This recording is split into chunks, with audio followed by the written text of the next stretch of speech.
Ito yung 5 fils, 10 fils, 20 fils, 50 fils, 100 fils. So, ayan.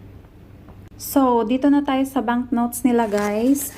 So, ito lang yung meron ako. Umpisa tayo sa pinakamaliit ulit. So, ito yung quarter dinar.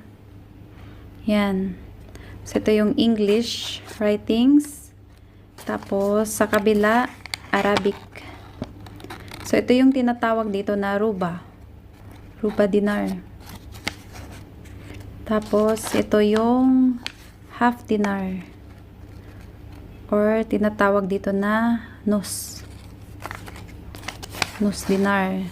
So, makikita nyo dito, may ano siya, may Arabic writing ng 1/2. Yan. Tapos, itong